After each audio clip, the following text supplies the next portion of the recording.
Crime જ્યોત ન્યૂઝમાં આપનું હાર્દિક સ્વાગત છે। જામનગર પોલીસ દ્વારા ગણેશ ચતુર્થી તથા ઈદે મિલાદ તહેવારને અનુલક્ષીને ફૂટ પેટ્રોલિંગ તેમજ શાંતિ સમિતિની મીટિંગ યોજવામાં આવી હતી।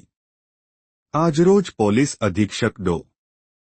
શ્રી રવિ મોહન સૈની સાહેબના અધ્યક્ષસ્થાને જામનગર શહેરના સિટી એ ડિવિઝન પોલીસ સ્ટેશન વિસ્તારમાં વિશેષ ફૂટ પેટ્રોલિંગનું આયોજન કરવામાં આવ્યું હતું।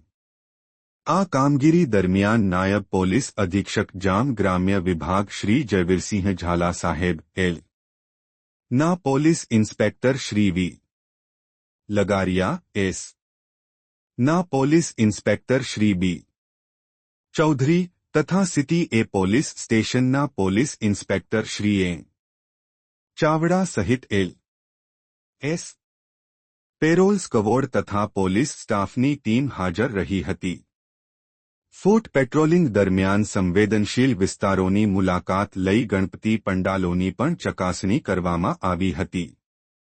સાથે સાથે પોલીસ મદદનીશ અધિક્ષક શ્રી પ્રતિભા સાહેબ, નાયબ પોલીસ અધિક્ષક જામનગર શહેર શ્રી જયવીરસિંહ ઝાલા તેમજ નાયબ પોલીસ અધિક્ષક જામનગર ગ્રામ્ય શ્રી આર. દેવધાના માર્ગદર્શન હેઠળ જામનગરના વિવિધ પોલીસ સ્ટેશનોમાં હિન્દુ તથા મુસ્લિમ સમાજના આગેવાનોની શાંતિ સમિતિની મીટિંગ યોજાઈ। આ મીટિંગ દરમિયાન ધ્રોલ, કાલાવડ, લાલપુર તથા પંચકોશી બી ડિવિઝન પોલીસ સ્ટેશનના પોલીસ ઇન્સ્પેક્ટરશ્રીએ રાઠોડ, પી. પનારા, કે. ગરચર તથા વી. રાઠોડ સહિતના અધિકારીઓ, સ્ટાફ તથા સમાજના આગેવાનો ઉપસ્થિત રહ્યા હતા। મીટિંગમાં તહેવારોને શાંતિપૂર્ણ અને સૌહાર્દપૂર્ણ માહોલમાં ઉજવવા જરૂરી સૂચનો અને માર્ગદર્શન આપવામાં આવ્યું હતું।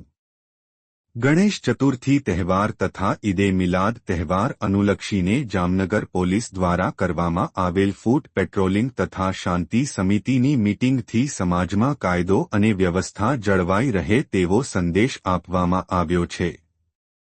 આ સાથે આજના સમાચાર પૂર્ણ કરીએ છીએ। જોતા રહો ક્રાઇમ જ્યોત ન્યૂઝ। જામનગરના નવા પોલીસ અધિક્ષક ડો. શ્રી રવિ મોહન સૈની સાહેબને ક્રાઇમ જ્યોત ન્યૂઝ પરિવાર તથા ક્રાઇમ જ્યોત ન્યૂઝના તંત્રી શ્રી તેજેન્દ્રસિંહ એસ. જાડેજા તરફથી હાર્દિક સ્વાગત।